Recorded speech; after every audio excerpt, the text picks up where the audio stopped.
Boa noite. Declaro aberta a 20ª sessão ordinária relativa ao 195º ano acadêmico.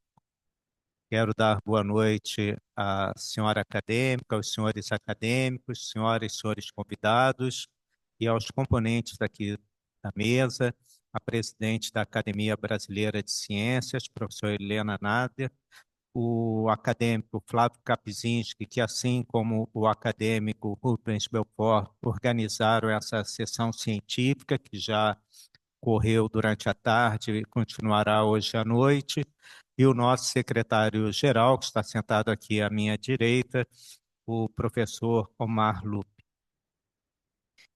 Quero colocar em discussão e aprovação a ata de 18 de julho de 2024. Alguém tem algum comentário? Então, está aprovada.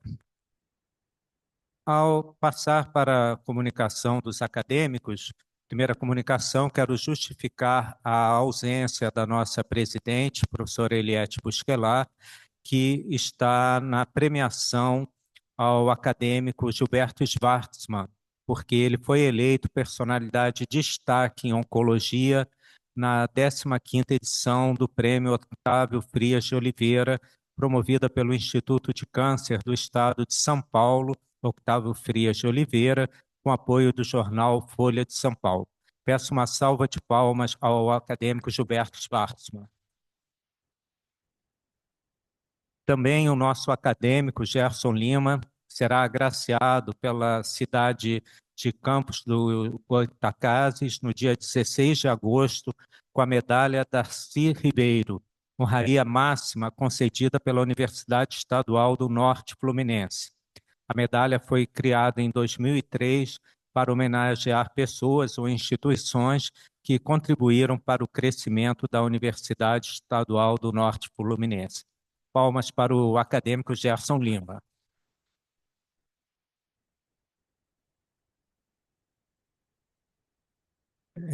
Alguma comunicação da Secretaria? Bom, não tendo nenhuma comunicação da Secretaria-Geral, abro a palavra à bancada acadêmica, acadêmica Margarete Dalcom.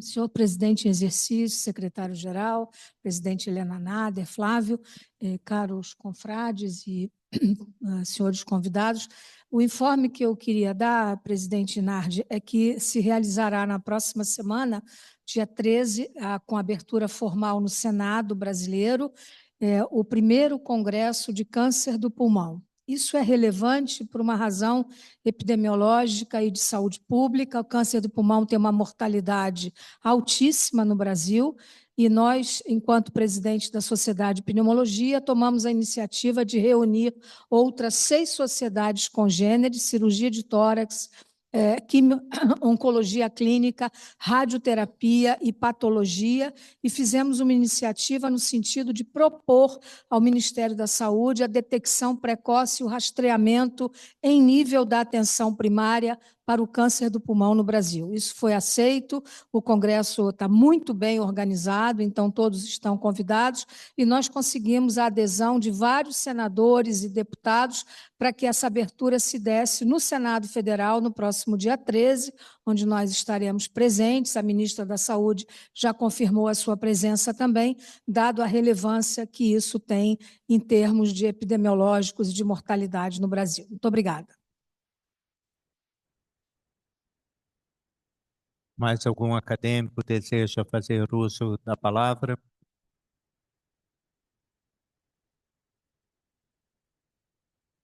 Não tendo mais nenhuma pessoa querendo falar, nós vamos continuar com o simpósio e sessão científica Saúde e Clima, e eu vou passar a palavra à presidente da Academia Brasileira de Ciências, professora Helena Nader.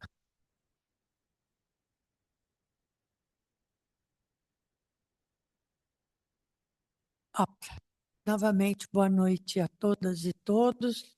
Senhor presidente em exercício, querida acadêmica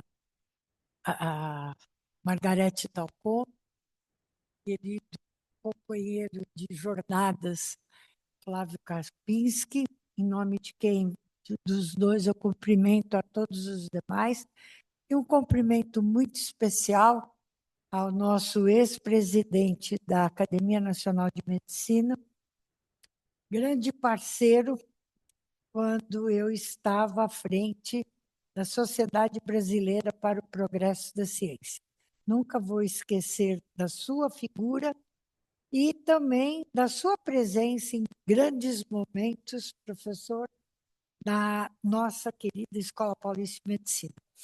Eu vou falar rapidamente, o estresse não é nem pós-traumático, esse que eu estou. Meu cortisol, que eu aprendi hoje, já zerou. Eu posso te garantir, vou fazer um exame amanhã para ter certeza e já vou ligar e perguntar o que fazer, tá certo?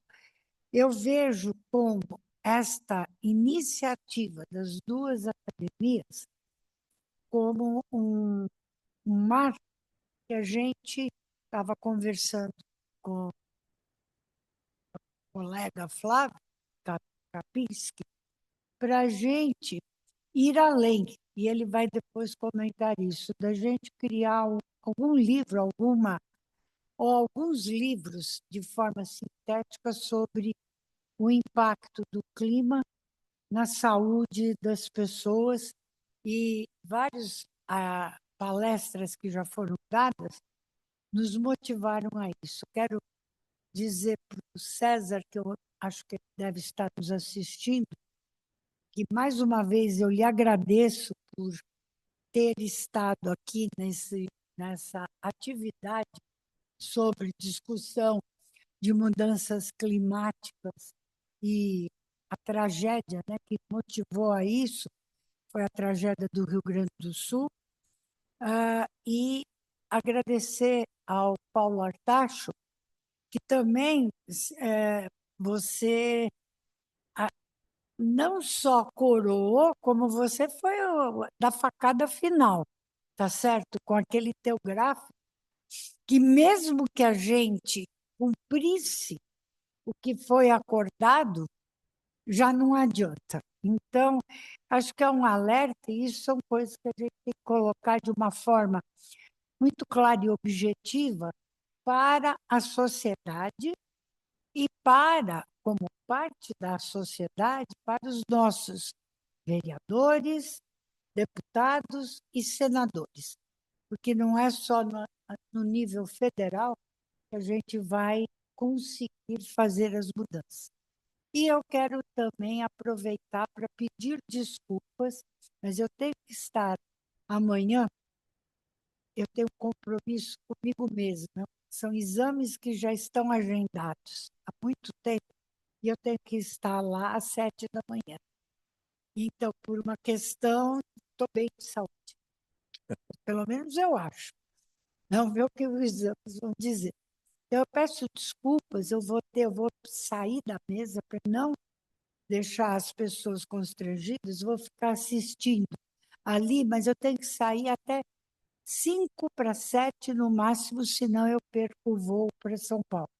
Eu peço desculpas, de verdade, já falei com o querido Paulo Bus, que está aqui, companheiro de grandes jornadas lá nos cadernos da Fiocruz, nos seminários, e dizer que para mim é uma honra ter esta academia bicentenária, né, parceira de uma academia mais jovem, só centenária, e juntos eu acho que nós podemos fazer muito pela educação, pela ciência, pela medicina brasileira. Muito obrigada. Obrigado, professora Helena Nader. Quero, mais uma vez, parabenizar os acadêmicos Rubens Belfort, que está nos acompanhando online, e também o acadêmico Flávio Karpinski, por terem organizado esse simpósio tão importante. Então, vamos à primeira apresentação da noite, do acadêmico Marcelo Morales, que irá falar sobre a nova legislação para o enfoque preventivo em eventos climáticos. Obrigado por ter aceito o convite, Marcelo, e a palavra é sua.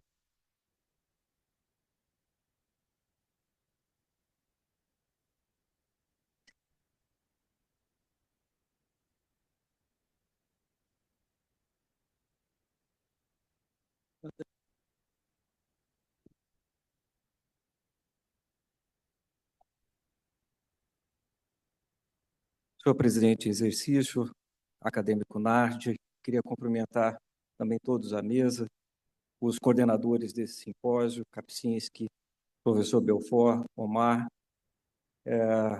senhores acadêmicos, senhora acadêmica, senhoras e senhores, muito boa noite. E é um prazer estar aqui na academia para discutir um tema de vital importância no nosso país.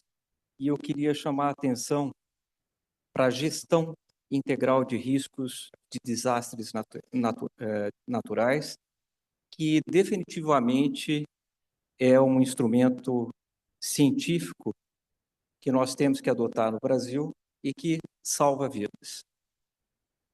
Diferente do importante papel que a Defesa Civil faz, e ele é extremamente importante, que responde às emergências, né, e a gestão de risco de desastres naturais envolve uma outra vertente. Nós colocamos a ciência à frente e as instituições de pesquisa para gerenciar e integrar as possibilidades de risco de desastres naturais. É isso que nós não fazemos de forma integrada em território nacional. É por isso que nós temos que trabalhar conjuntamente para que a gente enfrente esses impactos. As mudanças climáticas, elas estão alterando os padrões climáticos globais, intensificando a frequência e a severidade de eventos extremos, como furacões, inundações e secas, e a resposta a essa realidade de diretrizes da ONU, especialmente estabelecidas no Acordo de Paris de 2015, ressalta a urgente necessidade de políticas que integrem a mitigação de riscos e a adaptação climática para proteger nossa comunidade e também as economias, especialmente as pessoas menos favorecidas, essas que são as mais afetadas. Nós vemos aqui, nesse gráfico, o aumento da temperatura, né, com o envolvimento de seres da humanidade, e se ela não tivesse o envolvimento da humanidade, e aumento também do nível médio do mar em relação a 1900. Aqui, se 60 centímetros de aumento da elevação do nível do mar acontecer, 60 centímetros, nós temos aí totalmente Ipanema e Copacabana inundadas. Então, nós temos que verificar que, com as projeções até 2100, nós teremos aí um aumento de 1 metro, se nada for feito, do nível do mar. E isso é muito preocupante. E a importância global da gestão de risco, ela é outro ponto importante que, implementando aí globalmente em 2015, nós temos o marco de Sendai. E eu gostaria de estressar esse importante marco, que ele estabelece as metas claras para a redução substancial dos riscos de desastres naturais até 2030. E países como Japão, Nova Zelândia já implementaram as medidas rigorosas de uma construção antissísmica, desenvolveram sistemas avançados de pesquisa, com as suas instituições de pesquisa, seus cientistas, para reduzir perdas econômicas, tudo baseado na melhor ciência disponível e com cientistas e instituições de pesquisa. Falando agora de gestão de risco, que requer uma estratégia também aqui no Brasil, que ainda não temos ela integrada. O Marco de Sendai, eu gostaria de estressar também, ele destaca 4 prioridades essenciais que a gente gostaria de colocar aqui para vocês entenderem. O risco de desastre, nós temos que fortalecer a governança de risco de desastres, investir na resiliência das comunidades e melhorar a preparação para resposta e recuperação baseado em evidências científicas. No Brasil, nós estamos alinhando aí a política nacional com essas prioridades, junto com as prioridades internacionais. Exemplos muito exitosos, mais uma vez, Japão e Nova Zelândia são exemplos dessa atenção com a ciência que virou política pública. E nós temos aqui as prioridades como eu disse anteriormente, a gente tem que entender o risco de desastre, fortalecer a governança de riscos de desastres naturais, investir na resiliência e melhorar essa preparação para a resposta e recuperação e aumentar a eficiência na resposta desses desastres. Essas são as prioridades, portanto, e no Brasil nós temos que fazer o mesmo. No contexto brasileiro, nós temos o aumento de eventos extremos, e a estatística mostra aí um aumento de 20% nos últimos 10 anos desses eventos extremos. Um exemplo significativo são as inundações no Rio Grande do Sul em 2024, aqui no Brasil, deslizamentos em São Paulo em 2023, em São Sebastião, deslizamentos de terra no Rio de Janeiro em 2019, que foram bastante estressantes, falando aqui de estresse pós-traumático. E os impactos dos desastres estão aí no deslocamento de pessoas, milhares de pessoas afetadas, frente a secas, inundações, desastres, danos a infraestruturas, perdas econômicas significativas, e tudo isso afeta principalmente os menos favorecidos. Exemplos de países que já adotaram de gerenciamento de risco, nós temos aí os países mais avançados, mas temos também a Índia, o Chile, o país que possui estruturas sólidas devido à sua alta atividade sísmica, o Chile, né? Com leis abrangendo desde a preparação até a resposta aos desastres, coordenadas pelo que eles chamam de Oficina Nacional de Emergência do Ministério do Interior. Então, colocando aqui um país muito próximo ao nosso, que já está com um gerenciamento de risco de desastres naturais há algum tempo. Bom, no Brasil, o que nós temos atualmente? Nós temos 2 leis principais. A Lei 12.608, de 2012, que trata da política de proteção e defesa civil.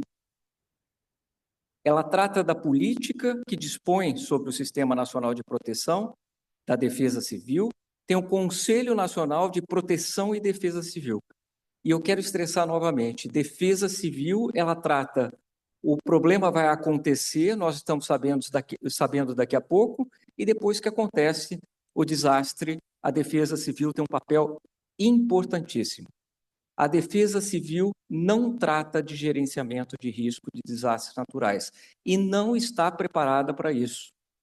Imagine cidades pequenas que nem têm defesa civil e que depende de outras cidades, jamais terá a mitigação e a adaptação, principalmente às mudanças climáticas.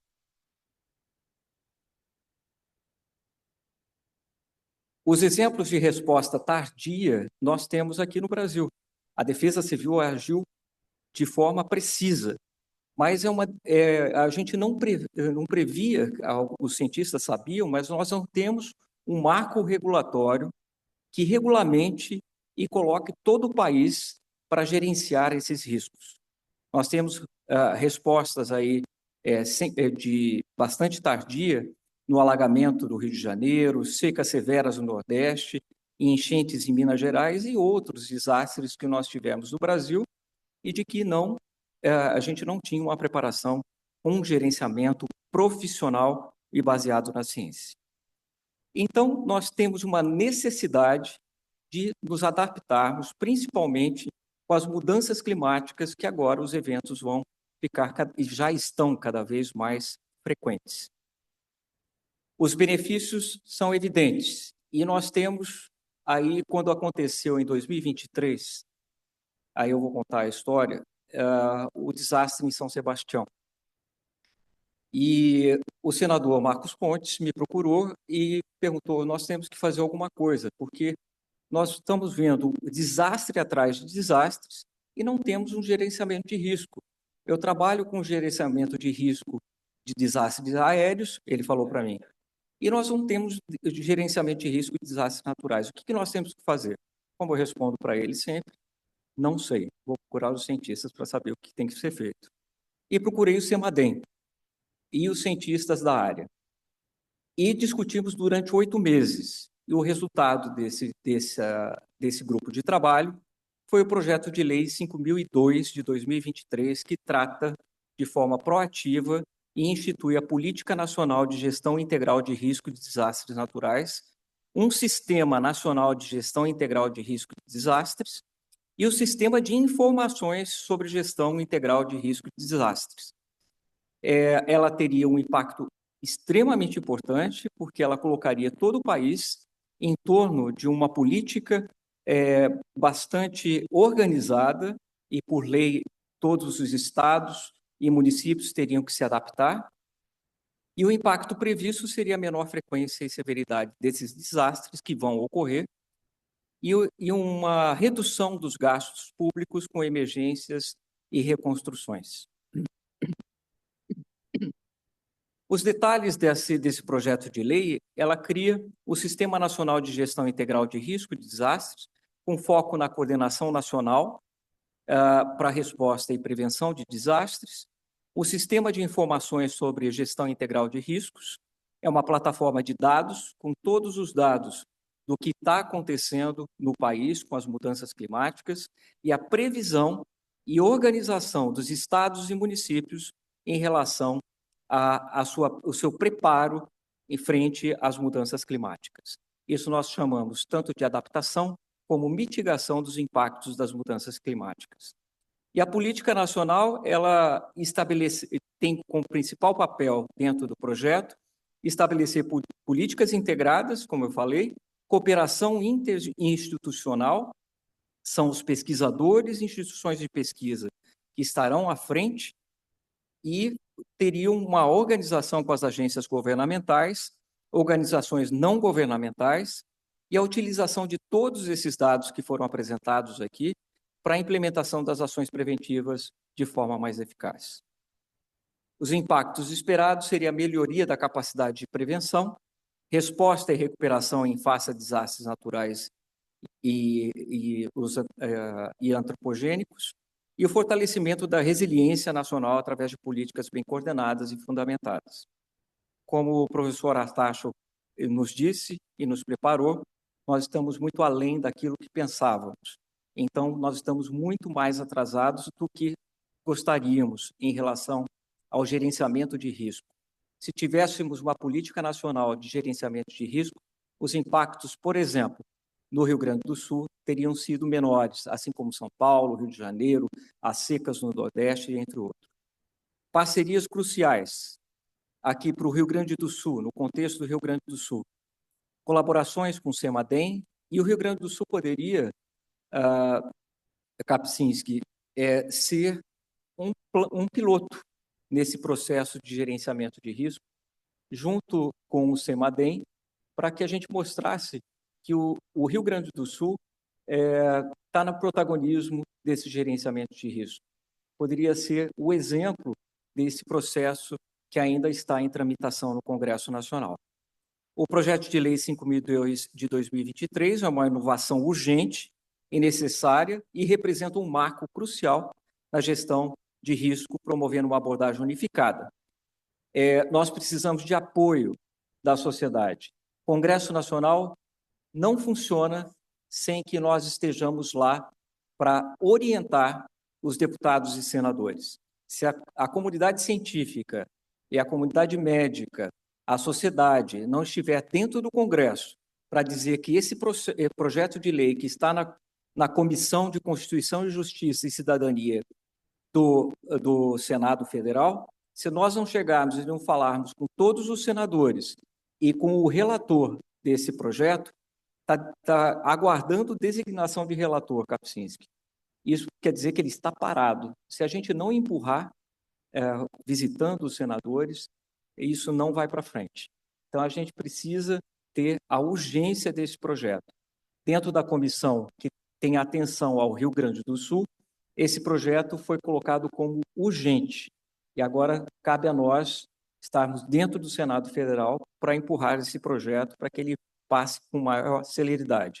E aí o projeto caminha para a Câmara dos Deputados, onde o trabalho ainda é maior através da nossa concepção ali, e estamos junto com os deputados para que o processo ande também. Então, é um trabalho longo, mas que é necessário. Caso contrário, nós não teremos um marco regulatório para o gerenciamento de risco, como vocês veem, que é urgente. Nós estamos muito atrasados nesse setor. E a ciência, a solidariedade e o Brasil, o Rio Grande do Sul, avançam com esse projeto de lei, e eu tenho certeza que, se nós tivermos um marco regulatório, todos os estados, todos os municípios terão que fazer o gerenciamento de risco, coordenado pela coordenação nacional, através de um programa nacional. Obrigado, Kapczynski, pelo convite e obrigado pela atenção.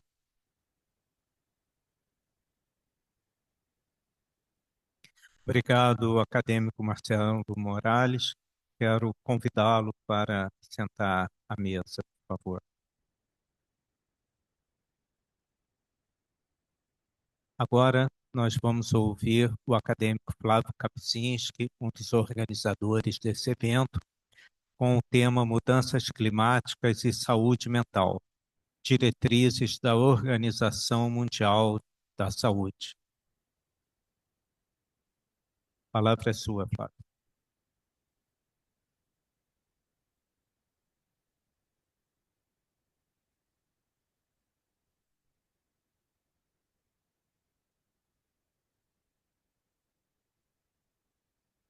Excelentíssimo acadêmico Egídio Nardi, presidente em exercício dessa casa, saudando Vossa Excelência, eu saúdo todos os acadêmicos aqui presentes.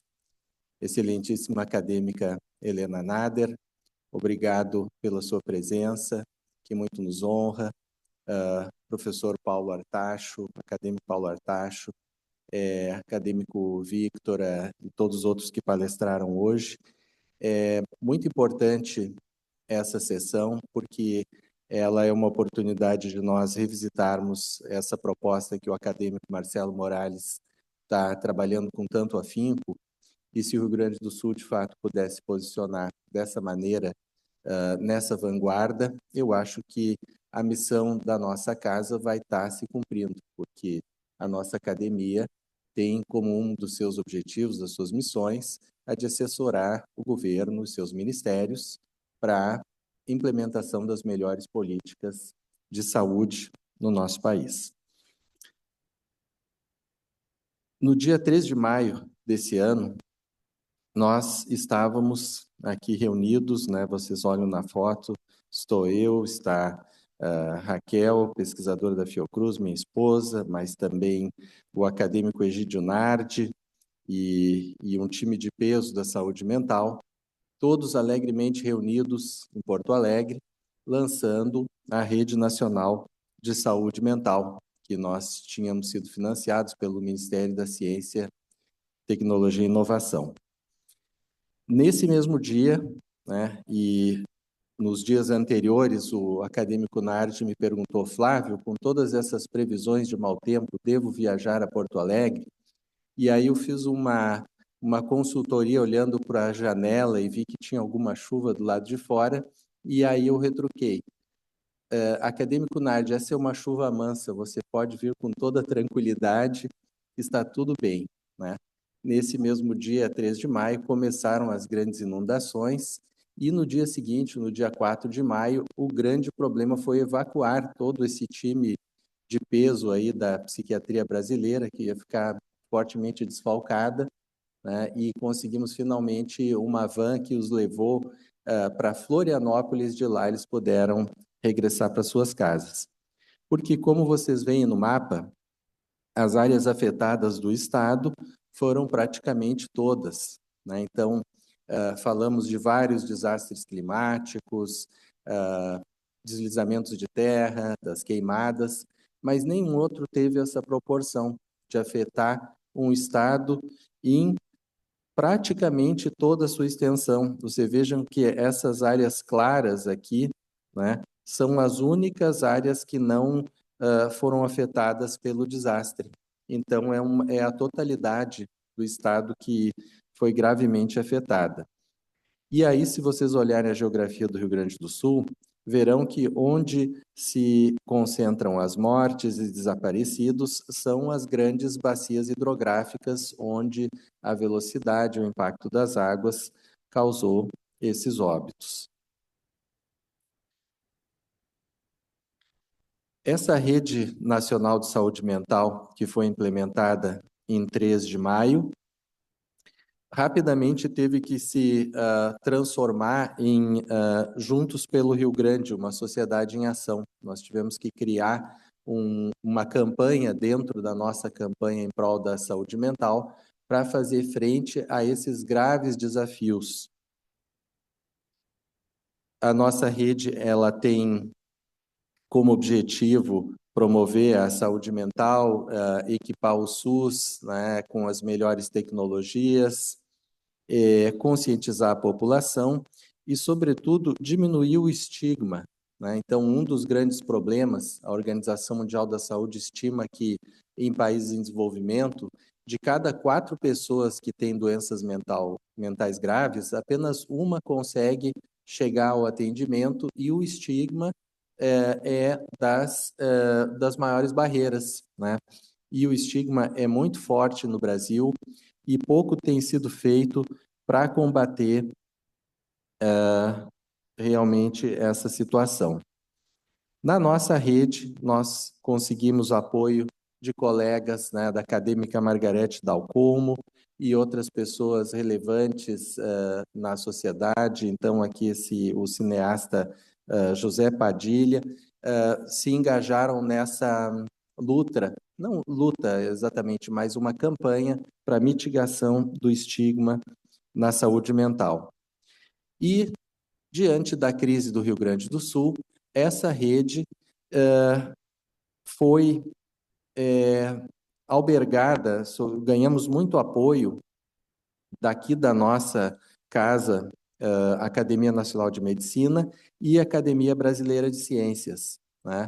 As duas presidentes se uniram e apoiaram a formação de um grupo de trabalho de saúde e clima. O resultado desse grupo de trabalho é esse seminário que vocês estão assistindo aqui hoje, né? Mas foi uma grande preparação que fizemos online e uma espécie de organização prévia para que hoje nós pudéssemos ter uma sessão desse nível. Nesse escopo, nós fizemos uma carta aberta. Essa carta aberta foi da Sociedade Brasileira para o Progresso da Ciência, Academia Nacional de Medicina, e, naquele momento, a acadêmica Helena Nader estava até com um problema de dengue, né? E praticamente não pôde assinar, mas o Rubens Belfort assinou pela Helena, e tivemos, então, uma carta que circulou amplamente na mídia nacional, onde nós pedimos, essencialmente, que a comunidade científica fosse ouvida com um slogan: o futuro já chegou, né?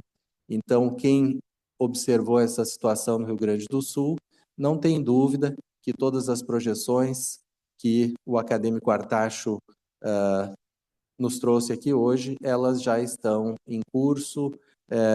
Não estamos falando apenas de evitar, mas agora é o tempo de tentar mitigar as consequências dessas mudanças que a ação humana produziu.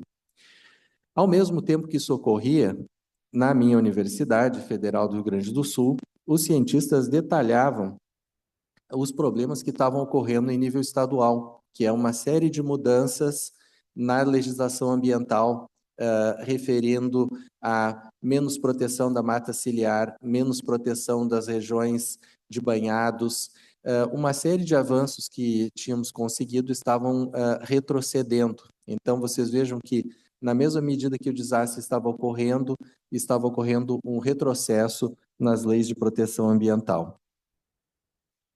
E nós temos muito a estudar e nos manifestarmos no sentido de saúde e clima, porque o clima afeta a saúde cardiovascular, né? E nós sabemos, então, que especialmente ondas de calor estão associadas a maior morbimortalidade cardiovascular, maior número de ingressos em emergências, maior número de internações e maior número de óbitos.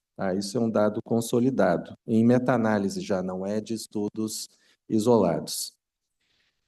Outras áreas, né? O acadêmico Rubens Belfort, há pouco tempo, descreveu um tipo de leptospirose, né, que agora é prevalente nessas regiões atingidas por cheias, né, que é a leptospirose intraocular, e que foi motivo de publicação, né, em jornais de alto impacto, e que mostra que as diferentes especialidades, não é só a cardiologia, né, e não é só a saúde mental, mas a oftalmologia, entre outras, e nesse intervalo eu falava com o acadêmico Oswaldo Nascimento, que dizia que na própria neurologia também existem impactos.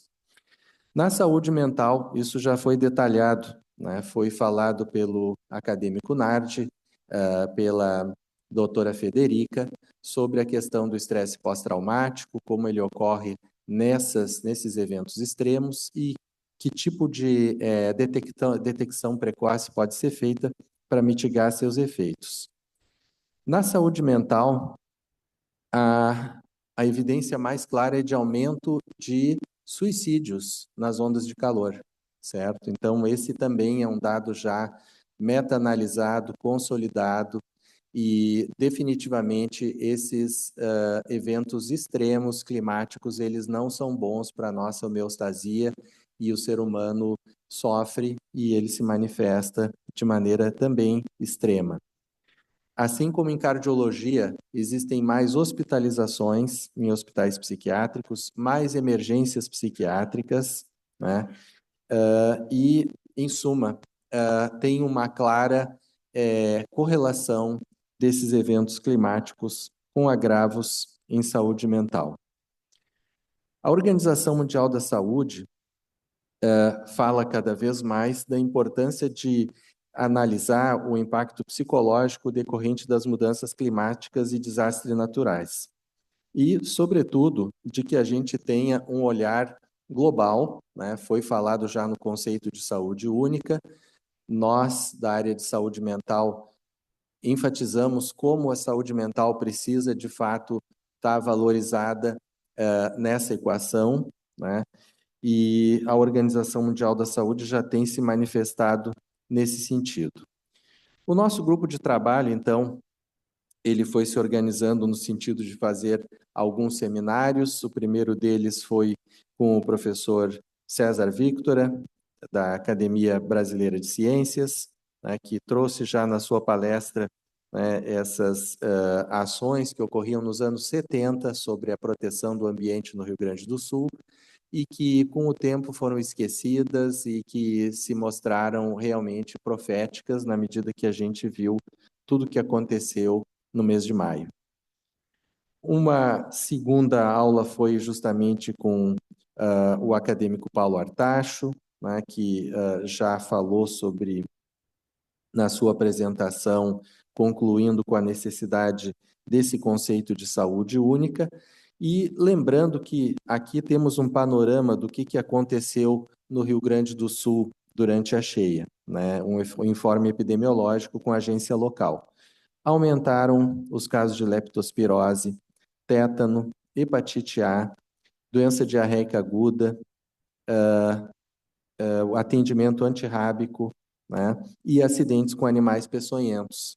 Então, não precisa ir muito longe, certo? Nós temos todo esse material já disponível na Organização Mundial da Saúde e, quando esses desastres ocorrem, não há nenhuma novidade, eles ocorrem praticamente seguindo o manual, o que é um drama, mas é também uma oportunidade, conforme salientou o acadêmico Marcelo Morales, de que, aprimorando a nossa legislação, essas tragédias possam ser impedidas. No âmbito desse grupo de trabalho da Academia Nacional de Medicina e Academia Brasileira de Ciências, e com as nossas manifestações, obtivemos, então, contato direto com a ministra da Saúde, na sua visita do Rio Grande do Sul, que abriu uma agenda para ouvir esse grupo de trabalho. Naquele momento, nós tínhamos de não impactados pelas enchentes do Rio Grande do Sul, em amarelo somente 8%, né? Impactados indiretamente 43% e 50% diretamente impactados. Então, já era realmente uma crise sem precedentes nesse momento e ouvindo justamente o planejamento que o Ministério da Saúde já tinha mais ou menos organizado através de um grupo de crise liderado pela Débora Noal, que trabalhou com o problema da Boate Kiss e depois seguiu trabalhando com outros desastres. Nós nos alinhamos e passamos a propagar essa estratégia justamente na nossa rede nacional de saúde mental, produzindo uma capacitação gratuita de terapias baseadas em evidência e focadas no trauma. E aí, então, as terapias, elas não são muito óbvias. Uma delas, mais comprovada no estresse pós-traumático, envolve a mudança, uma terapia de mudança do olhar, né? Na medida que a pessoa recorda os eventos traumáticos, e essa mudança de um lado para o outro parece ativar diferentes redes neurais que reorganizam a experiência traumática de uma maneira diferente, menos disruptiva. E nesse mesmo escopo, contando com muita ajuda da Roberta Halpe, a nossa jornalista, né, da nossa Rede Nacional de Saúde Mental, que fez a nossa comunicação social, ela colocou as linhas de atendimento médico e psicológico por meio do Telesaúde na nossa página. Então, passamos também a replicarmos essas iniciativas. Dentro do escopo do Renassan, realizamos também uma web survey em curtíssimo prazo, né, mostrando justamente que uma pequena parcela da população não relatou sintomas e não a totalidade, mas 80%, algum tipo de desconforto ou sintomas estavam relatando, né? Dificuldades de concentração, desrealização, problemas do sono, hipervigilância e etc. Entretanto, isso é justamente o esperado, e isso não é nenhuma doença, evidentemente, diante de um desastre. O maior erro seria nós agravarmos o problema, transformando tudo numa doença e deixando a população em pânico. Então, a estratégia é reunificar as famílias, né, nos abrigos ou onde se pôde fazer essa reunião, fortalecimento de laços comunitários, comunicação de recursos para que eles pudessem trabalhar de maneira orquestrada e estratégia de enfrentamento, particularmente com recursos locais, né, paróquias de igreja, clubes, né, vocês devem ter acompanhado que 2 clubes importantes na cidade de Porto Alegre, o Grêmio Náutico União e o outro chamado Sojipa, foram abrigos importantes para as vítimas. As reações comuns e que as pessoas apresentaram, segundo essas estimativas que nós fizemos em tempo real, foram do tipo tristeza, raiva, angústia, medo, insônia e alterações do apetite e alterações gastrointestinais. Todas essas esperadas são reações normais em situações extremas, e o nosso cuidado realmente foi o de não transformar normalidade em doença e não inchar o SUS, que já estava claudicante nessa situação de crise. Então, o impacto psicológico em desastres naturais varia amplamente de pessoa para pessoa, muitos se recuperam ao longo do tempo. No momento mais agudo é a ansiedade e depressão que ocorre, na medida que ocorrem perdas materiais, de segurança, ocorre a impotência diante dos eventos, aí sim nós vamos aumentando a chance ou o risco para que ocorra o TEPT, que o acadêmico Nardi já detalhou como é que é. Nessas situações de desastres, como foram as enchentes do maio de 2024, nós esperamos que a conversão para o estresse pós-traumático, se olharmos a população como um todo, não seja alta, né? Algo como 4,6%, 5%. Então, realmente a estratégia é aumentar a resiliência social, não romper o tecido social, que seria, traduzindo, não jogar uns contra os outros, mas procurar reforçar a autoridade de quem está no comando e unir as pessoas em torno de objetivos comuns, né? E vão necessitar serviços especializados as pessoas que tiverem com sofrimento psicológico intolerável, não conseguirem funcionar, né, trabalhar ou se manter no convívio familiar, e que precisam claramente de suporte por terem já patologias psiquiátricas prévias. E aqui eu acho que cabe, né, esse é um tema que já foi debatido em outras sessões, mas é importante a gente diferenciar as doenças mentais entre as mais comuns e as graves. As mais comuns são ansiedade não complicada, depressão, poucos episódios, 1, 2, quando 3 já começa a mudar, o TEPT não complicado, sem comorbidades, e o alcoolismo. Essas são doenças mentais comuns.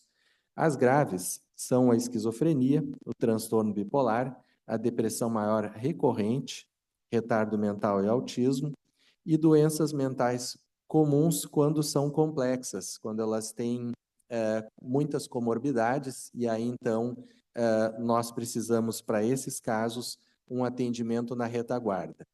O que a gente quer dizer com isso? Quando existem reações ao estresse, nós estamos, está terminando o tempo aqui, mas já está terminando a apresentação também. Situações mais comuns, né, vão ser tratadas na linha de frente, e essas mais complexas, num segundo momento, pela retaguarda.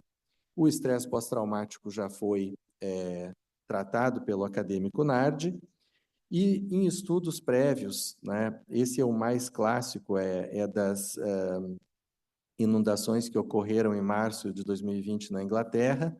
O que a gente vê, essencialmente, é que quem sofreu mais diretamente, né, o amarelo, que é o flooded, quem realmente estava ali e perdeu as casas, esse claramente é o que vai ter, depois de 1 ano ou 2, ou mesmo depois de 2 ou mais anos, vai ter sofrimento mental, e é esse que nós teremos como um alvo prioritário nas nossas estratégias.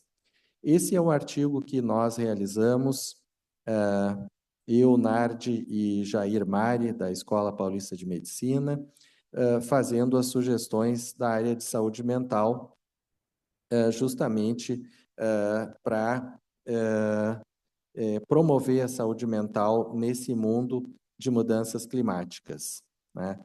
O objetivo é criar sociedades resilientes, ter um plano de ação, quem sabe uma nova legislação que ampare essas ações preventivas, né? E possamos, então, fazer frente aos novos eventos climáticos extremos que virão. O Rio Grande do Sul foi um primeiro dessa magnitude, mas não há dúvida nenhuma que, pelas projeções, esses eventos serão recorrentes. Muito obrigado, acadêmico Nardi, pelo presidente em exercício, por oportunizar essa sessão, junto com a professora Helena Nader, da Academia Brasileira de Ciências, Foi uma honra poder contribuir com este importante simpósio.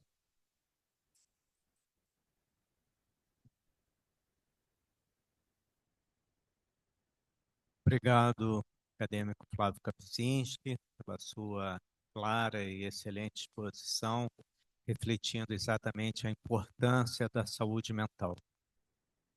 Agora, quero convidar o acadêmico Paulo Busch para a sua apresentação sobre uma saúde única, clima, ambiente e saúde. Obrigado a você.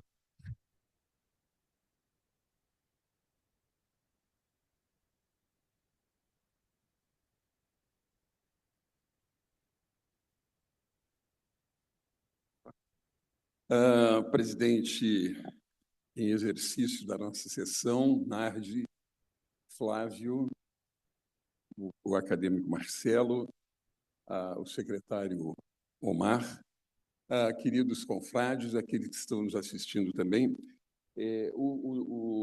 queria agradecer o convite do Flávio e do Rubens Belfort para falar sobre esse tema. Eu não sou epidemiologista e, por isso mesmo, eu aceitei falar sobre a saúde única, porque não é extraviado dizer que o tema da One Health, ou da saúde única, é tema de epidemiologista. Não é.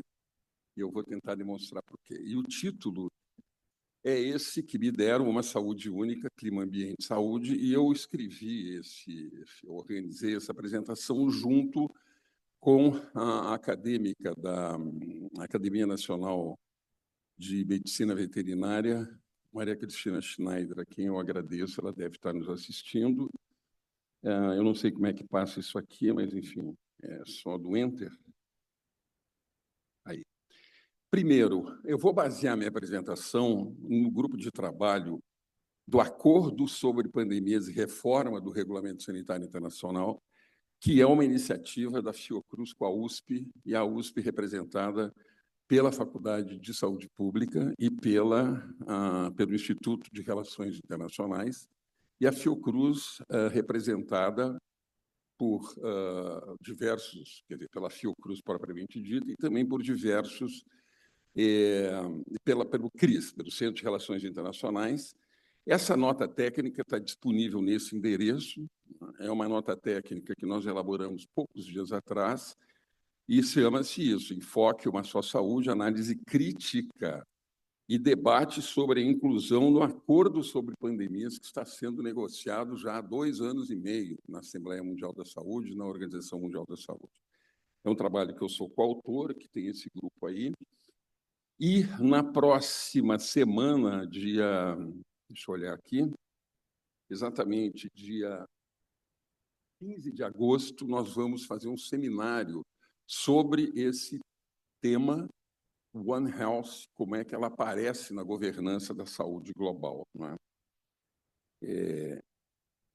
Este aí é o sumário, o que eu gostaria de apresentar, né? A introdução, origens, debate conceitual, linhas de ação, debate no âmbito do Regulamento Sanitário Internacional, debate no âmbito do Acordo sobre Pandemias, uma só saúde no Brasil, desafios da implementação efetiva desse enfoque, considerações finais. Mas é evidente que em 20 minutos não vou conseguir apresentar rigorosamente grande parte do que eu gostaria. Mas eu começaria dizendo isso, faz parte do nosso sentimento como seres humanos de pertencimento à natureza, de que nós estamos num mundo global, né, e conectados, pessoas, animais, plantas, e compartilhamos o ambiente, os seres vivos e os seres não vivos também, quer dizer, nós estamos num determinado ambiente. E essa visão integrada, ela faz parte, né, da nossa própria experiência como seres humanos. E para responder aos desafios atuais que se coloca para esse espaço conectado, que é o ambiente, onde estão pessoas, animais e plantas, né, nós precisamos ter uma visão integrada das questões que temos que enfrentar, que nos afetam, e e insistir desde agora que a colaboração multidisciplinar é imprescindível. Eu começaria por dizer que essa visão integrada entre humanos e animais ela é antiga, ela vem da Grécia, do Egito, da China, está entre os princípios de Hipócrates, que eu acho muito importante dizer isso. Hipócrates dizia que dieta, clima, ambiente onde mora, tudo isso influenciava a saúde das pessoas. Quer dizer, dos princípios de Hipócrates, nós já encontramos a questão, vamos dizer assim, quase primordial mesmo da ideia de One Health, né? E está na essência da cultura de incontáveis povos em diferentes épocas, inclusive nas cosmologias indígenas brasileiras. O Krenak e o Schopenhauer, que são respectivamente da população. Ayrton Krenak, que é um acadêmico como nós da Academia de Letras, ele diz: eu sou natureza, tudo é natureza, como as coisas não estão integradas. Esse filósofo indígena é espetacular a leitura que ele faz e como ele sustenta uma ideia de One Health por razão da integração de tudo sustentado num ambiente. O famoso patologista alemão Rudolf Virchow, né, ele do século XIX é um dos primeiros grandes nomes a reconhecer a ligação entre saúde humana e animal. E no final dos anos 40, a visão ocidental já nos dava, principalmente nas Nações Unidas, e principalmente na questão do controle da raiva. A raiva parece, quer dizer, como uma infecção grave, né, transmitida por animais para nós, seres humanos, que foi objeto, inclusive, de estudos do Pasteur, né, no final do século XIX, mas como programa das organizações governamentais, isso surge na região das Américas pelo CDC e pela Organização Pan-Americana da Saúde, no final dos anos 40, e aqui no Brasil o programa de raiva, em 73, que ligava os Ministérios da Saúde e da Agricultura. A notificação de casos, tanto por parte do Ministério da Saúde em humanos e em animais domésticos e silvestres, a notificação da raiva humana é da agricultura. Em 2004, surge os famosos princípios de Manhattan, que foi um grupo de especialistas e que começou a discutir o tema do um mundo, uma saúde.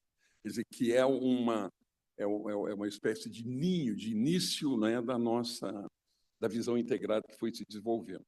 Depois houve uma importante conferência ministerial sobre gripe aviária e pandêmica na Índia, que reuniu a FAO, a Organização Internacional de Saúde Animal, a Organização Mundial da Saúde e outras agências que começaram a desenvolver uma estratégia conjunta para a questão da saúde humana e animal dentro de um determinado suporte ambiental. E a definição em 2008 que existia era essa, o esforço colaborativo de várias disciplinas trabalhando local, nacional e globalmente para alcançar a saúde ideal para as pessoas, os animais e o meio ambiente. Quer dizer, era um conceito de política integrada para enfrentar os problemas trazidos por essa integração. A definição transdisciplinar de saúde única também aparece na enciclopédia Oxford e foi desenvolvido, eu sou um dos editores da enciclopédia da Oxford em Saúde Pública Global, convidei a Cristina Schneider, essa colega, e aí eles fizeram esse artigo que de acesso livre. Os seres humanos e os animais estão interligados, compartilham o ambiente, ecossistema, solo e clima, que são afetados pelos interesses socioeconômicos dos seres humanos na produção de alimentos, comércio, turismo e também sofrem pressões externas pela urbanização, migração e aumento demográfico. Vocês vejam que no conceito que vem de 2008, quando nós vamos para 2019, já se amplifica o conceito de uma saúde única, ou uma One Health, para questões socioeconômicas e para a questão dos chamados determinantes comerciais que já foram falados aqui, né, pelo César Vitor.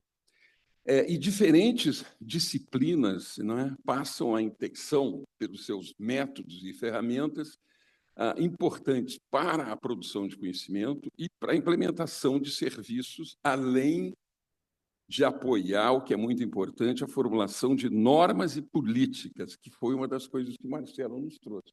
Quer dizer, é evidence-based a formulação de políticas para tratar da questão da saúde humana, animal e ecossistemas, ou saúde humana, animal e a saúde planetária, ou o ambiente, né? E essa abordagem, para fazer todas essas coisas, ela seguramente está relacionada com a grande agenda que até 2030 vale como projeto civilizatório, a meu ver, para o mundo, que é a Agenda 2030 para o Desenvolvimento Sustentável, acordado por todos os países do mundo em 2015. E aqui eu conecto, né, a grande questão da Agenda 2030 para o Desenvolvimento com a questão da saúde humana, animal e planetária, com a questão do One Health, que está aí do lado a figura clássica.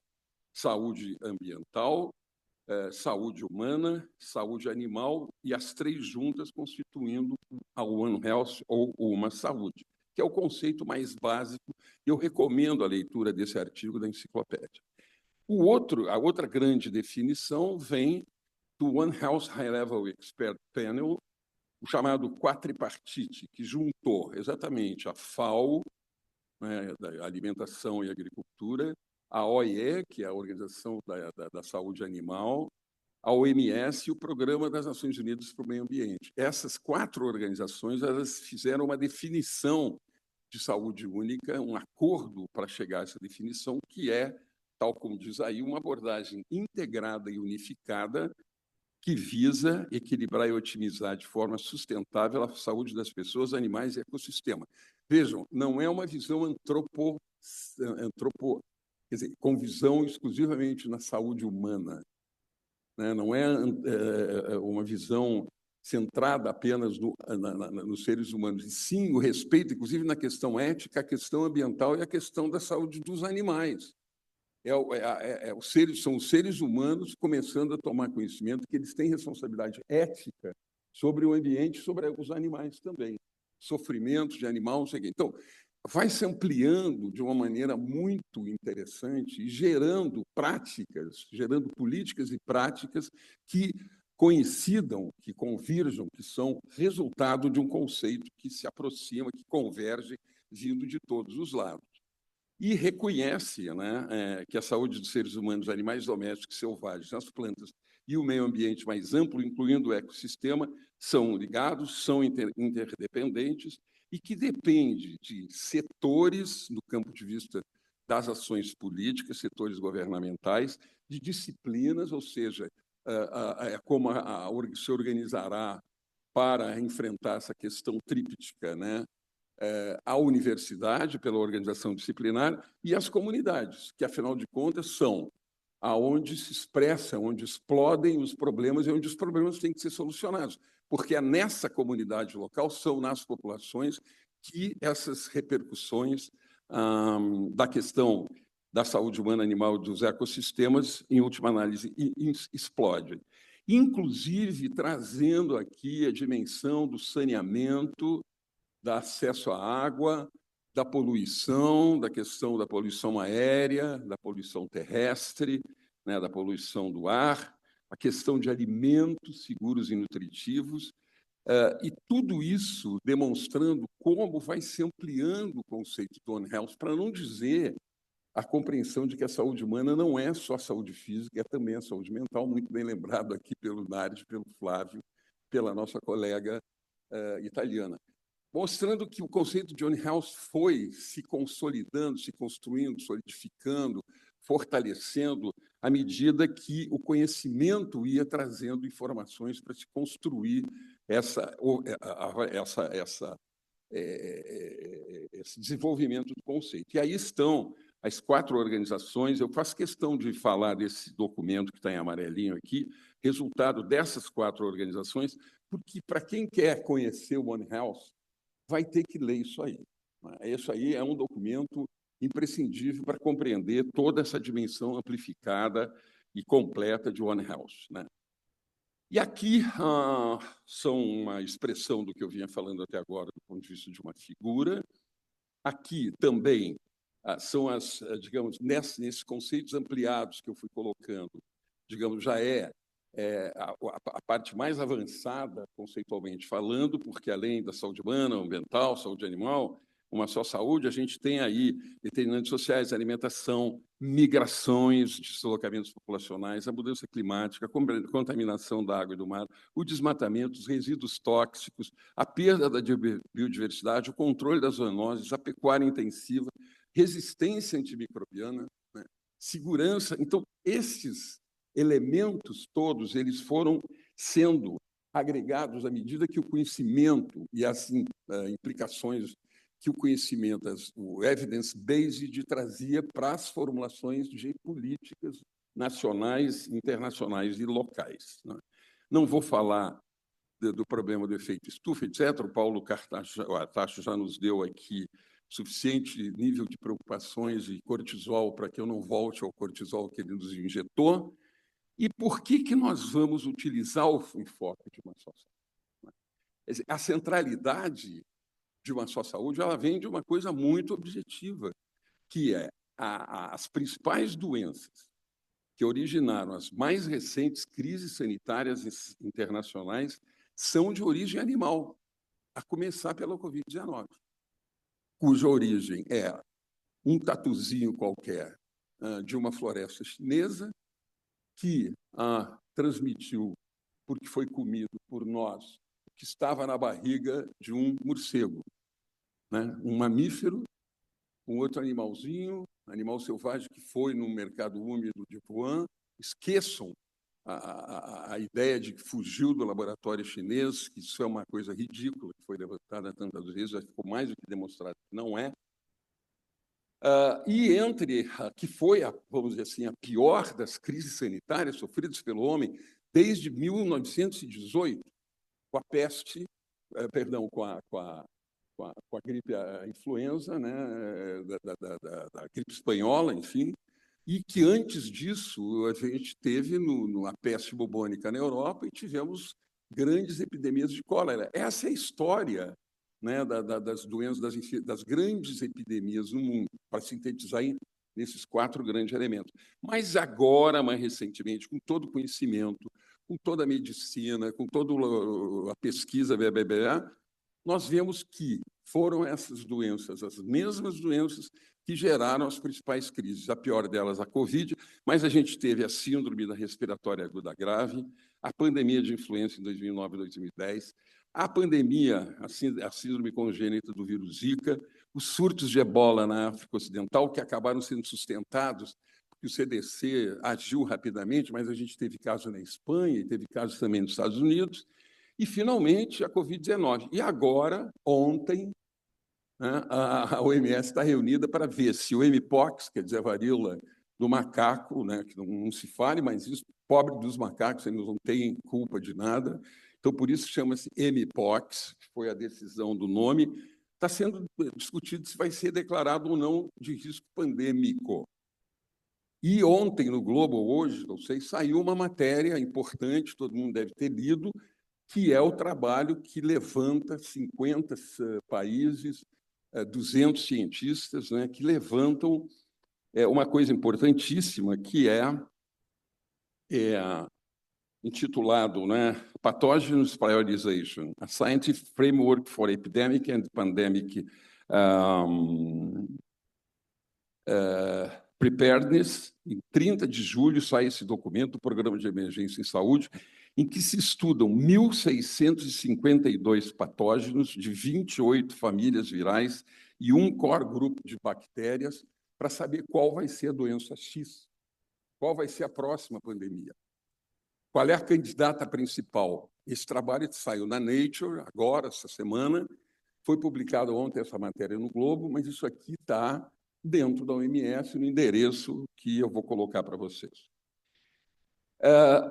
Queria avançar rapidamente, eu só tenho 1 minuto e meio, que são as 2 abordagens, uma baseada em saúde única, como desafios biomédicos, particularmente as zoonoses, ou seja, as doenças de transmissão humana, animal-humana, E a resistência aos antimicrobianos é um conceito, ou é uma linha conceitual.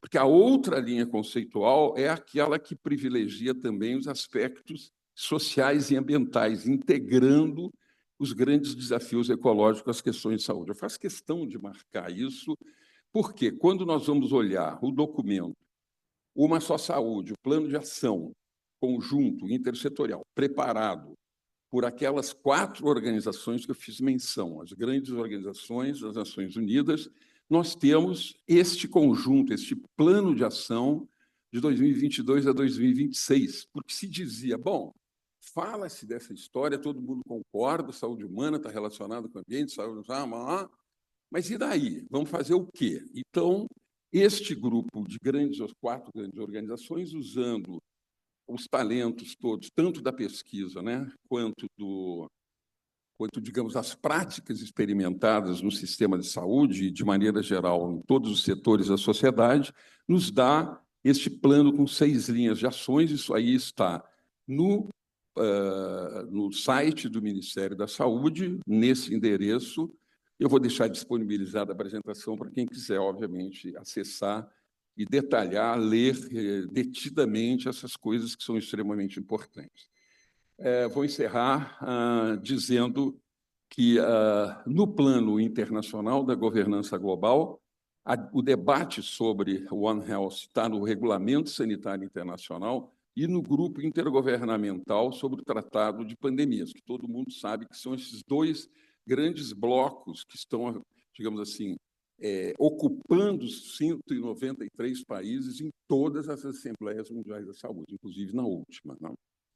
Bom, eu ia falar um pouquinho de Uma Só Saúde no Brasil, das pesquisas que nós temos aqui, da formação de recursos humanos, das políticas de saúde, né? E só dizer que, em abril deste ano, o governo federal instituiu o Comitê Técnico Interinstitucional de Uma Só Saúde para elaborar um plano de ação nacional para o Brasil. Esse plano de ação nacional terá que ser entregue em 180 dias. Portanto, no mês de outubro, nós vamos aqui na academia chamar o Ministério da Saúde, presidente em exercício NARD, para nos dizer como é que ficou essa história da tal de One Health, do Plano Nacional Brasileiro, né? E este plano tem esse conjunto enorme de entidades, inclusive o Conselho Federal de Medicina, o Conselho Federal de Medicina Veterinária, diversos ministérios, diversas entidades, entre as quais a Fiocruz, né? E nós deveríamos pedir para que a Academia Nacional de Medicina também entrasse nisso. E eu não vou me deter mais, também ia fazer uma apresentação sobre a leptospirose no Rio Grande do Sul como um approach ecossistêmico da interface humana-animal, mas que foi esse trabalho realizado pela Cristina, minha colega, e o controle de raiva no Brasil, mas vou ficar aqui para não atrasar mais a cerimônia. Muito obrigado.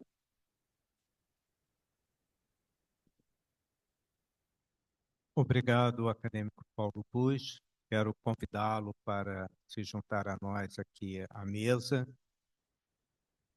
ao lado do acadêmico Omar. Nós estamos tendo uma excelente tarde e noite, com apresentações muito importantes, várias pessoas nos acompanhando online, e eu quero abrir a bancada acadêmica. Alguma pergunta, algum comentário?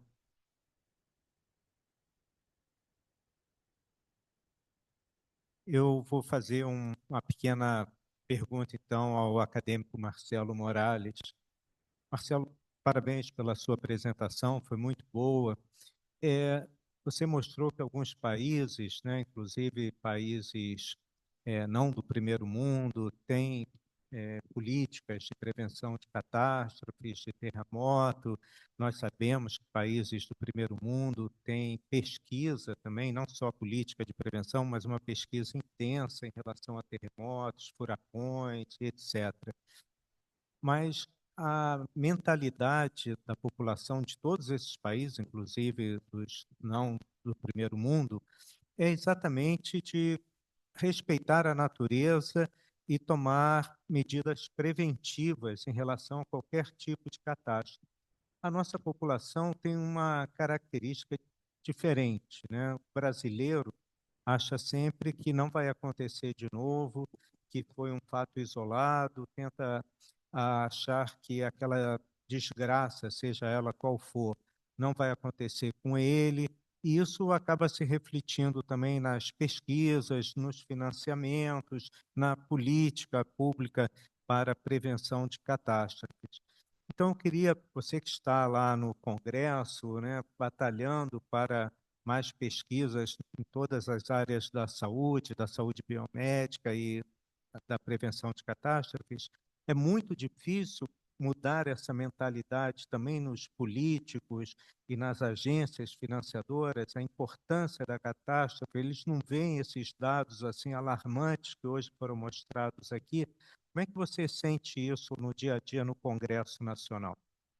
Nádia, excelente pergunta, porque quando eu estava no CNPq em 2014 e depois na secretaria em 2019 até 2022, a gente não via com tanta intensidade essa discussão. A gente fazia dentro da academia, dentro da secretaria, obviamente a gente tinha financiamento para pesquisa nesse setor, mas a gente não via essa comoção que os políticos tiveram com o desastre do Rio Grande do Sul. Parece que os desastres que ocorreram, por exemplo, em São Sebastião, no Rio de Janeiro, acontece sempre, mas assim, sempre acontece no Rio de Janeiro, né? Depois tudo fica ao normal, desmorona ali, morrem pessoas, que é muito sério isso, né? Mas isso se tornou uma coisa normal dos políticos. Exatamente. Agora, de repente, um estado inteiro é impactado, chamou a atenção e a preocupação política para o que se deve fazer. E eu presenciei dentro da comissão que foi criada justamente para tratar dos impactos que teve as inundações no Rio Grande do Sul, onde tem os 3 senadores à frente do Rio Grande do Sul, à frente dessa comissão. E o senador Pontes faz parte, por isso que eu estava muito próximo da comissão. E que foi discutido de forma muito importante, e precisamos ter os cientistas dentro da comissão para discutir isso, seriamente. Então, a gente precisa utilizar esse momento para levar os instrumentos para a política fazer o seu papel. A política não vai fazer ciência. A política não vai saber quais são os impactos, quantos graus. A gente precisa levar para eles quais são os marcos regulatórios que nós temos que fazer para que o país se alinhe ao que já está acontecendo. É o conceito de mitigação dos impactos e adaptação às mudanças climáticas. Se nós não fizermos isso, mudando cidades de lugar, é isso mesmo. Nós vamos ver repetidas vezes o que aconteceu no Rio Grande do Sul. Então, se a gente não tirar a população das encostas, vai acontecer muito mais frequentemente, muita gente vai morrer. Então, hoje nós temos a possibilidade, por isso que eu tenho insistido muito, viu, Nádia, com esse marco regulatório do gerenciamento de risco. Isso vai colocar a ciência dentro de um arcabouço jurídico em que a gente vai ter a possibilidade de colocar Estado, a federação, estados e municípios em alinhamento para o enfrentamento das mudanças climáticas. Se a gente não fizer isso, a gente só vai ficar observando os desastres e as catástrofes e gente morrendo. O Japão fez isso porque precisou fazer. Já tem ciência. Nós temos ciência de qualidade, não é isso. Nós temos que organizar os cientistas, organizar dentro do marco regulatório. O governo federal tem que colocar dinheiro, o Estado tem que colocar dinheiro, os municípios têm que colocar dinheiro e tem que fazer o que tem que estar colocado na lei e fazer esse gerenciamento. Se nós perdemos essa oportunidade, vai lá ficar perdido esse projeto de lei. Estava aqui falando com o Flávio que o processo está na comissão, temos que falar com todos os senadores da comissão, e principalmente o relator, e fazer com que o projeto, se for para outra comissão, a gente vá atrás do projeto e fale com os senadores da comissão. E quando for para a Câmara, a gente tem que correr atrás do projeto. É o que nós chamamos dentro do Congresso Nacional, colocar o projeto embaixo do braço. e estar junto com ele para que ele tramite, conscientizando os políticos da importância e por que esse marco regulatório é importante. Isso não é só com esse projeto, é com todos os projetos. A gente tem feito cartilhas para os senadores para que eles entendam de cada um dos projetos que os cientistas estão fazendo, e não é só esse. Por exemplo, o projeto de emenda à Constituição, que aumenta os recursos para a ciência de 1,1% para 2,5% do PIB até 2033, chegou um senador e disse, poxa, vocês estão querendo 200 bilhões para o Ministério da Ciência e Tecnologia? Não é isso. Outra coisa, é que o Estado brasileiro, junto com o governo federal, com os estados e o setor privado investe 50% em ciência, é que vão fazer a articulação para que esses recursos aumentem. E se o governo federal der incentivos para as empresas, ele não precisa colocar nenhum tostão. Então, até eles entenderem isso, a gente tem que fazer cartilha. Mas aí, na hora que eles entenderam, não é o governo federal só, não. Aí acabou a resistência do governo, dos senadores do governo. Então, é o trabalho que nós temos que fazer de conscientização. E esse é mais um. Ciência nós temos. Precisamos articular a política.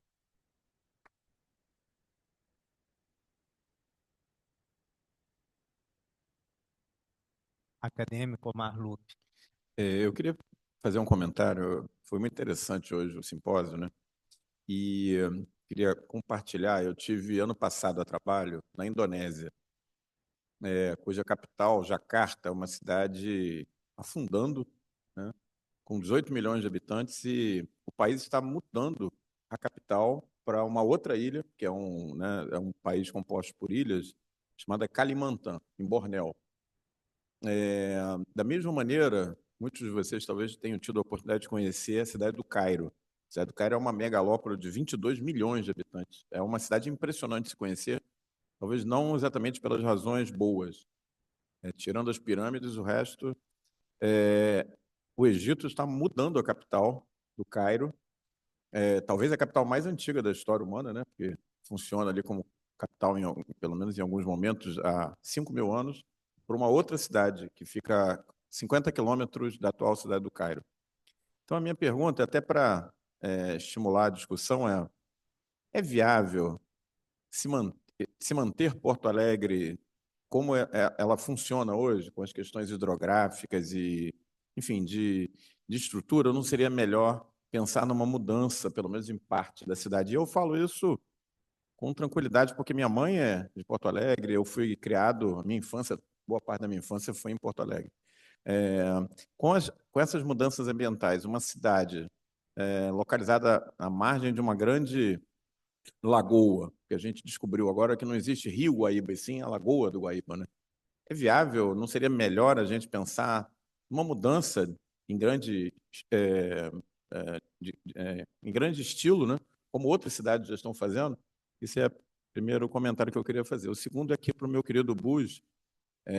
Lá nessa viagem à Indonésia, Buz, eu tive a oportunidade de ver um local turístico em que se expunha as civetas, que é um mamífero do Sudeste Asiático, que foi identificado como o mamífero que carreava o vírus da SARS, né? Não da Covid, mas o vírus irmão dele. E ele era apresentado no local para turistas, em que você batia fotos e tal, no mesmo local com morcegos gigantes, que são justamente o carreador dos mesmos vírus. Então, o reservatório silvestre e o vetor alado do mesmo vírus eram apresentados para os turistas. Eu, inclusive, fui lá, fiz um vídeo, coloquei isso no meu Instagram. Então, você vê a coisa impressionante, né? O mesmo país que é capaz de mudar uma capital de 18 milhões de habitantes é o mesmo país em que você turisticamente vai no local em que você tem vetor alado e reservatório de um vírus mortal, né? Então, isso a gente entende um pouco como essas mudanças aí podem acontecer, muitas realmente são relacionadas à ação humana, né? Muito obrigado. Agradeço, Omar Lupe. Vou passar a mesa, porque nós temos 2 gaúchos na mesa, né? Não só você foi criado lá, mas temos o Flávio Capizinski, o Paulo Cruz, que também é gaúcho. Então, vamos ouvir. E, estendendo um pouco a pergunta do acadêmico Omar Lupe, não só Porto Alegre, né? Outras cidades gaúchas me parecem inviáveis na situação atual. Qual a perspectiva de mudá-las, né? E, aproveitando, Paulo Bush, você não conseguiu, pelo tempo, falar a respeito da leishmaniose no Rio Grande do Sul. Se pudesse falar um pouquinho, eu gostaria bastante. Obrigado. Obrigado. Bom, a coisa mais grave que tem nessa necessidade de, vamos dizer, de realocar cidades são os cidadãos, né? São as pessoas. Porque o sofrimento mental de sair do rincão, eu estou usando palavras que o Flávio, que a gente usa no Rio Grande do Sul, do rincão que ele vive, é de uma dor insuportável, né? Eu imagino eu ter que ser retirado de Ipanema, por exemplo. Seria um horror, mas sou gaúcho, morei lá e sei o quanto representa. E tem cidades ali que precisam ter uma intervenção, vamos dizer, radical nesse sentido, né? Porque elas estão em espaços experimentadamente objeto ou vítima, digamos, das cheias, com todos os problemas que nós vimos dessa vez amplificado, mas que isso vem se repetindo desde 1940. Eu, quando nasci em 49, e eu já tinha ali 55, digamos, teve uma enchente na minha cidade, e meus avós falavam, não, mas não está nem perto da enchente da década de 40, de 1940. Era assim, sabe? Tinha levado a ponte da cidade.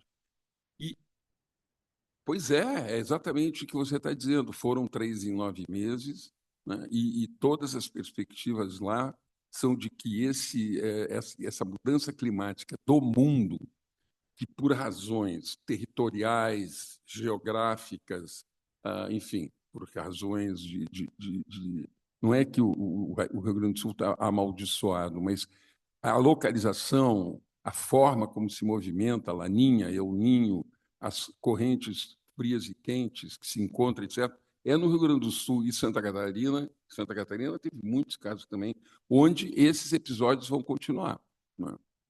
Agora, eu queria chamar a atenção para uma coisa que não foi possível colocar aqui, que é o papel do Brasil na questão internacional nesse momento, que é o trabalho com maior vigor e maior foco. O Brasil está presidindo o G20, grupo das 20 economias mais ricas do mundo.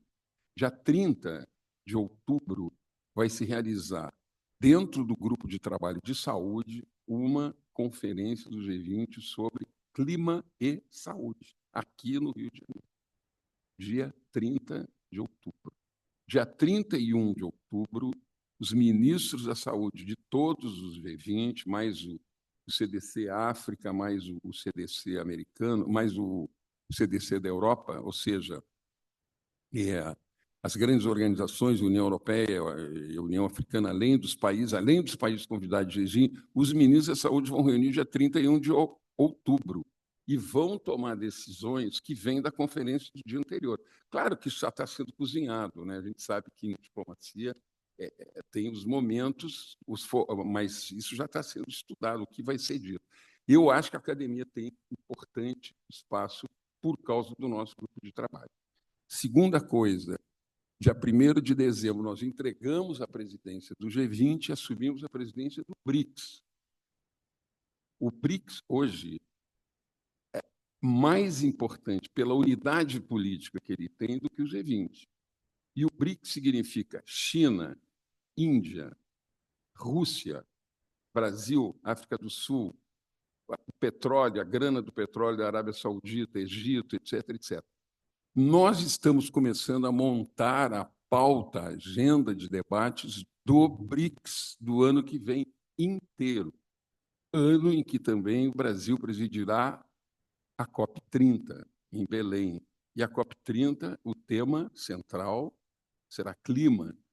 Então, vejam, a gente está num momento, assim, bom, E os Estados Unidos assumem G20, a África do Sul assume G20 o ano que vem, Estados Unidos em 2026. Mas já o ano que vem, Brasil, África do Sul e Estados Unidos comandarão a construção da agenda do G20 da África do Sul e dos Estados Unidos. Esperamos que sem o Trump. E aqui eu estou declarando minha admiração, meu voto, se pudesse votar, na Kamala Harris e no Valls, esse novo governador que acaba de ser escolhido pela Kamala Harris. O desastre absoluto seria um Trump.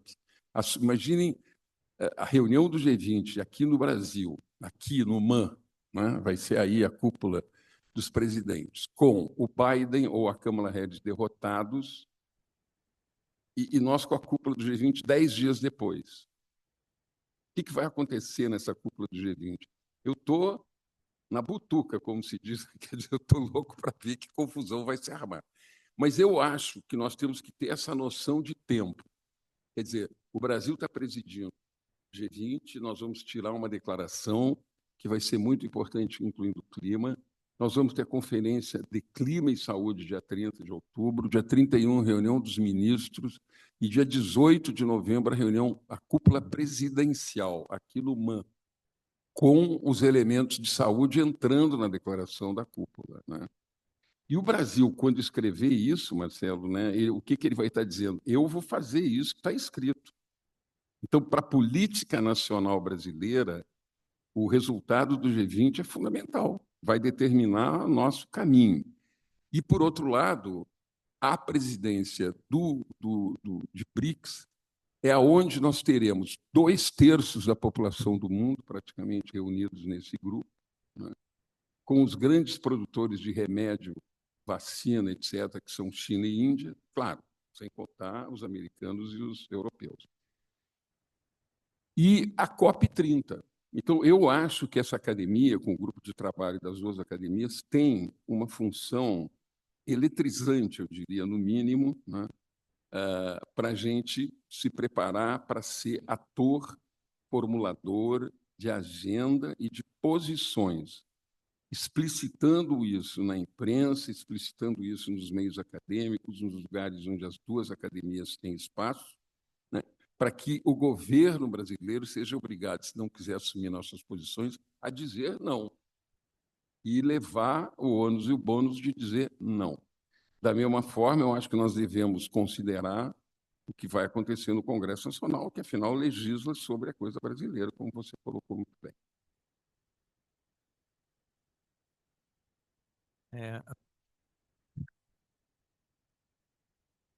Acadêmico Flávio Capizins. Bom, muito trabalho a ser feito, né, acadêmico Paulo Bus. Mas sobre ali a mudança de cidades no Rio Grande do Sul, algumas estão sendo transferidas basicamente de um lugar para outro, porque está muito claro que virão novas enchentes e alguns lugares se tornarem inviáveis.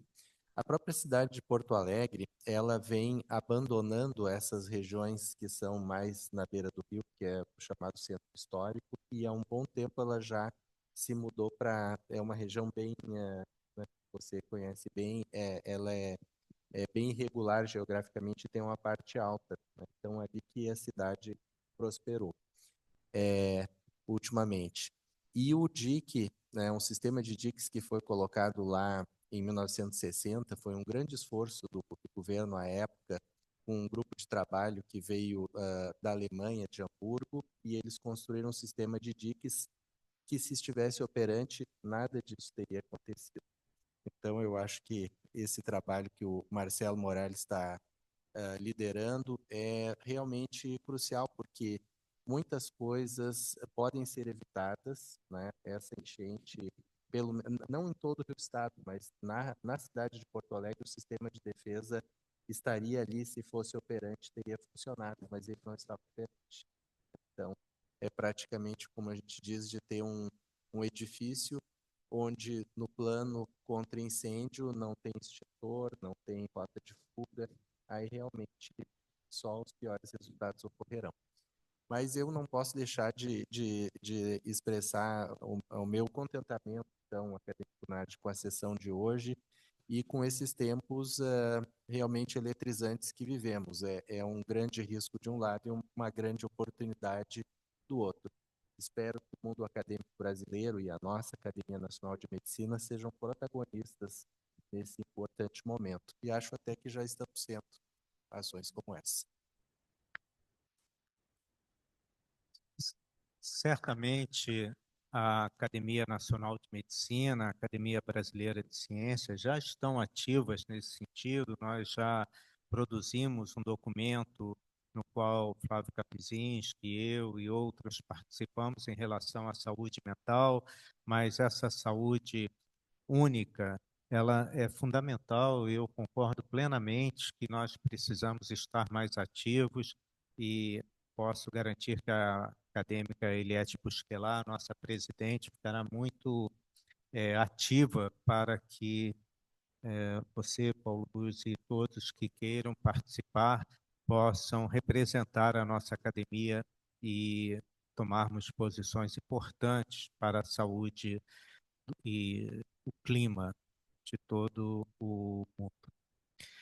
Quero mais uma vez agradecer aos organizadores, do acadêmico Rubens Belfort, Flávio Kapizinski, parabenizar os apresentadores, Paulo Bus, Flávio Kapizinski e Marcelo Morales pelas apresentações de hoje à noite, agradecer a presença aqui de todos e a sessão está encerrada. Obrigado.